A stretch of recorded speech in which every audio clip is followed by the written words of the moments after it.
My dad was a coal-face worker, and his dad, my granddad, he was killed in the pit, plus one of my uncles at the same time, and one of my other uncles and my dad tried to dig them out but couldn't, and they both died in the pit.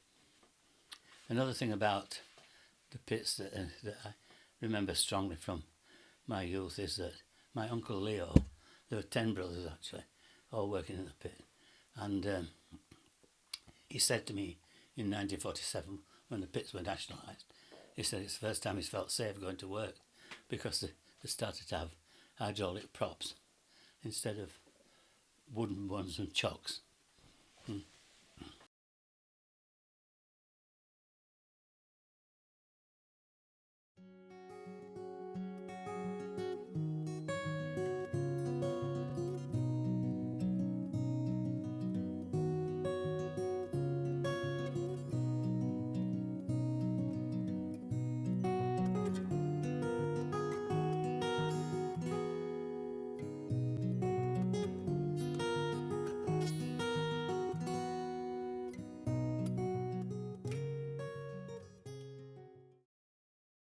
Well pleased. In fact, I think there's a photograph here, isn't there? Well, there used to be anyway, of a miner with that very poster.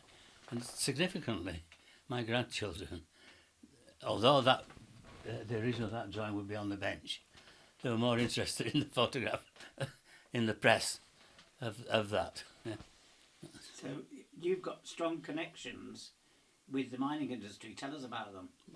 Well, I'm from a mining family, and so I did empathise strongly with the miners' strike. And of course, Thatcher's hatchet man, McGregor, he'd already decimated the steel industry, and she moved him along to the mines. That was the next job. And when they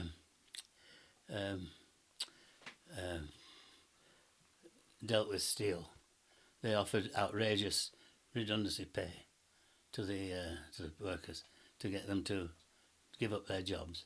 And of course, once the job's gone, it's gone. You can't buy it back. And that was the idea of this cartoon, that the miner, and this is his son, asking him if he's going to be able to buy it back again when he leaves school. And the miners suddenly realised that what the little lad's saying is absolutely true. The job's gone.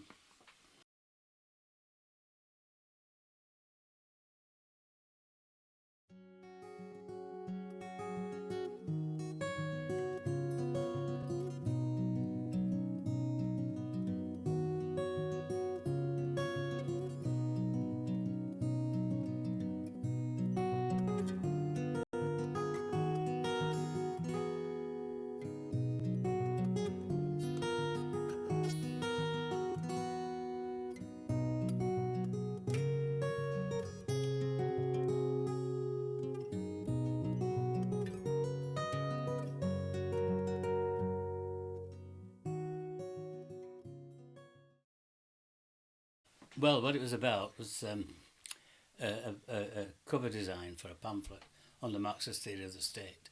And Marx said somewhere that capitalism controls society through 1,000 threads. And so I thought I'd make a machine, a state machine, that would at least capture some of that. And starting with the state police, the judiciary, the church, the media, press, television, and Thatcher herself, but politicians, politicians that we elect, that they control, and ultimately the monarch, if they need it, as they did in Australia.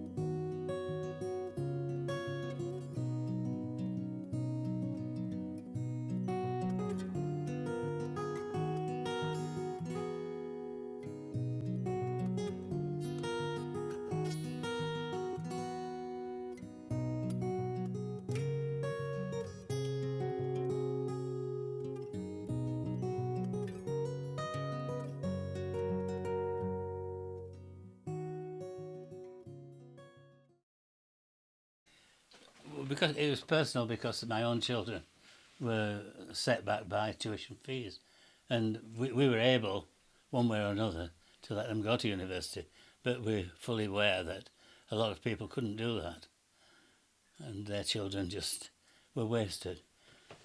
And that is the big thing about the class system that's come home to me over the years. It is the terrible human waste, because people don't get the chance that they should have. They don't get the chance to blossom, to give their abilities to society.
The thing about art is that to get into to real art, it's not just figurative.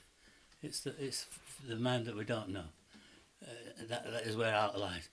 It's a collision between subconscious and conscious thought, and the drawing itself.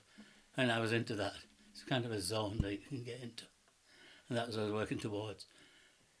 And to some extent, these are not so dissimilar, in the sense that the more freedom you can allow the drawing, rather than impose yourself totally on it, the better image you get.